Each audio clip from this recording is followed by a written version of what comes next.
Welcome back to Chapter 4.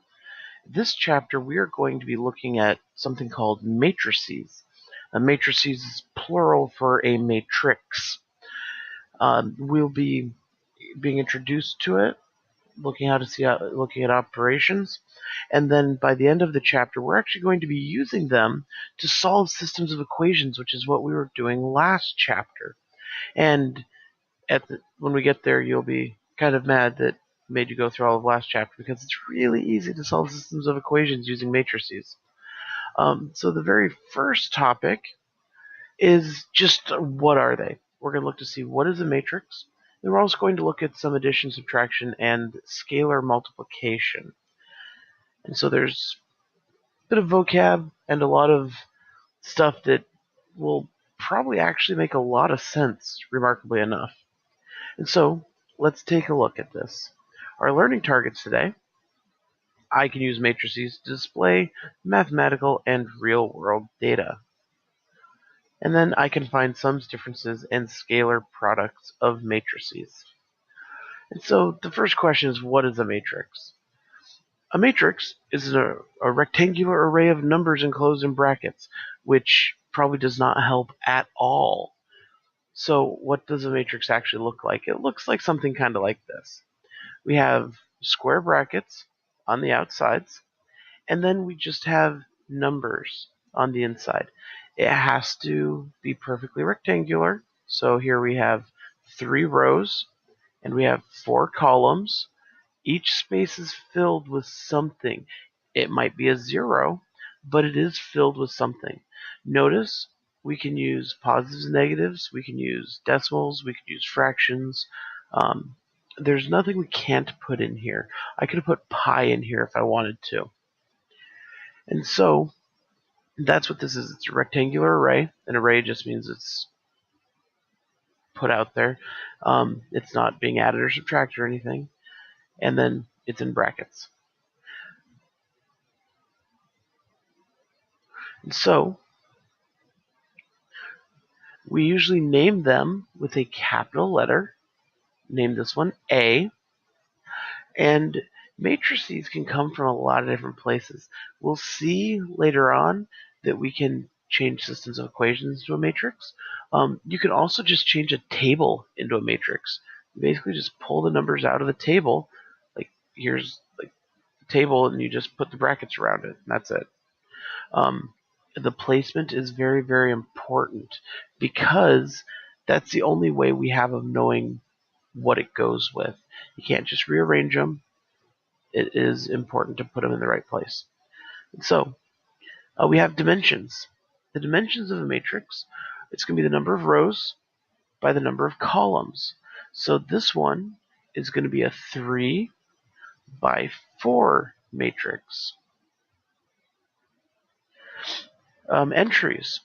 Each of these numbers in here is called an entry. It's what we put into the matrix. And then the address.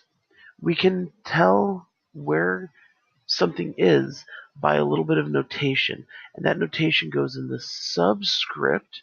It's going to be kind of like an exponent, but on the bottom. An exponent superscript. We're going subscript. And it's the rows by the columns. And so if we wanted A23, that would be second row, third column. That would give us 12. If we want to find the address for the entry 4, first we have to find the entry 4. It's right there. That's going to be the third row, first column. So it'd be A31. So that's what a matrix is. And you will be doing some of this with the addresses, and even saying this is a 3 by 4 matrix, it's a 2 by 2 matrix, it's a 1 by 7 matrix. So you will be doing some of that today. But you'll also be adding and subtracting. And so if we have 3 matrices to work with, let's have matrix A, matrix B, and matrix C. We can add A plus B. A plus B is going to be matrix A, 3, 1, negative 1, 2, and plus matrix B, 1, 0, 4, 4. Now, without any kind of instruction, if I told you to add these together, like you have to take a guess. Try, see what you'd come up with if you just had to add it together. Go ahead, pause this if you need a second, and take a guess at what the sum of these two matrices will be. Do you have a guess? Is your guess 4136? How did I get this? 3 plus 1 is 4. 1 plus 0 is 1. Negative 1 plus 4 is 3. 2 plus 4 is 6. Was that what you guessed it would have been? Most likely, the answer there is yes. And that addition is actually remarkably easy because it's what you would probably do anyway, even if you had no idea what you were doing. How about subtraction? A minus B. Well, this should be pretty much the same, right? Except we're subtracting. And that is correct. We're just going to go 3 minus 1, 1 minus 0, negative 1 minus 4, and 2 minus 4 to get these. Now, the trick with this, not the trick, the place where people make mistakes, would be things like negative 1 minus 4. Make sure it's negative 5. Make sure you're actually doing that addition correctly and that subtraction correctly. It's even worse when we have a negative over here, minus a negative. Remember, we have to add. All right, how about A plus C? 3, 1, negative 1, 2, and 2, 6, negative 1, 1, 0, 4. All right, try to add these two together. See what you come up with. Go ahead, pause this, take a guess, and then when you're ready, go ahead and push play. Do you have a guess? I know I've seen a lot of really creative methods of trying to add these two types of these two matrices together before, but the answer is you can't add them together. In order to add matrices together, they have to have the same dimensions if you want to add or subtract. So here we have a 2 by 2 plus a 2 by 3. Can't add, so you can just put can't add, and that's the answer. You don't even have to do anything. I know that one's a lot of times a trick because people are trying to find, just figure out some way to add these two things together. And you can't add everything in the matrix world. And how about multiplying by a scalar? Now, multiplying by a scalar, we are not going to be multiplying matrices today. That will be in the next topic. But we can take a number times a matrix, like 3 times A. It's going to be 3 times matrix A, 3, 1, negative 1, 2. Right? If you have to take a guess, what would you guess? Do you have it? Probably. The magic word for multiplying by a scalar? Distribute. We just have to multiply the 3 to everything. So we get 3 times 3 is 9, 1 times 3 is 3, negative 1 times 3 is negative 3, and 2 times 3 is 6.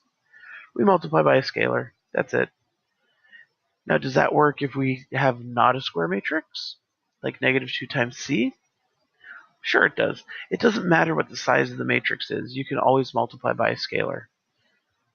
So we just multiply the negative 2 through to get negative 4, negative 12, positive 2, negative 2, 0, and negative 8. All right. So I've had you guess before the instruction, but now try a problem. Try 3b minus 2a. Oh man, this combines both multiplying by a scalar and adding and subtracting. Yeah, you can do it. So go ahead, pause this, and then push play when you're done.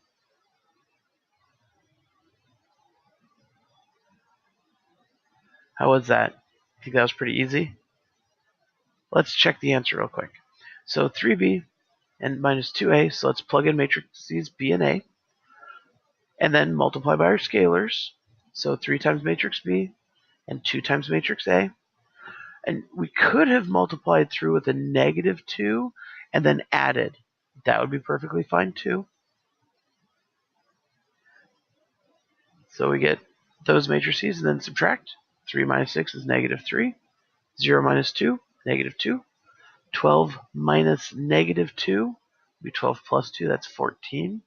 And 12 minus 4 is 8. So you get negative 3, negative 2, 14, and 8. How is that? That's pretty much as hard as these types of problems are going to be today. The last bit, we have some properties to look at. So at matrix addition, we're just looking at matrix addition. Scalar multiplication doesn't really have many properties to it. But matrix addition, it's commutative, which means you can change the order. So A plus B is the same as B plus A, which the way that we add the matrices together, that should make perfect sense because we have a 3 and a 2. Well, that's the same as a 2 and the 3. Matrix addition is associative, which means we can group them differently. If we have just a bunch of addition, we can add the first two together and then the third one, or we could add the second two together and then add the first one. Combined with the commutativity, we could add A plus C and then add B. So the rules of numbers work with matrix addition. It has an additive identity. Now, an additive identity is something that you can add to it and not change the matrix. Well, what could you add to a matrix and not change the matrix? A whole lot of zeros. And so this is called the zero matrix. And the one I have here is just a 2 by 2. It can be any size. The zero matrix for matrix C on that last page would have been a 2 by 3, just filled with zeros. So whatever the size the matrix is that you need to add, you fill it with zeros, that's the zero matrix. And it has an additive inverse. Now an additive inverse is what we would add to the matrix to get the zero matrix. And so if we have matrix A is A, B, C, D, then its additive inverse is B, which would be negative A, negative B, negative C, negative D. We just change the signs on anything and everything in the matrix. So even matrix C, which was not square, we could just multiply by negative 1 to everything, and we have the inverse, the additive inverse. And so when you add these together, it will equal the zero matrix. And those are the properties that we're looking at here. So what we have is like what is a matrix with the dimensions and the addresses. We're adding and subtracting, multiplying by a scalar, and then combinations of those. And then just looking at some of these properties. And that's the topic for today. Again, it is actually remarkably easy for being a new topic. And next time we'll start looking at multiplying two matrices together. Until then, happy mathing.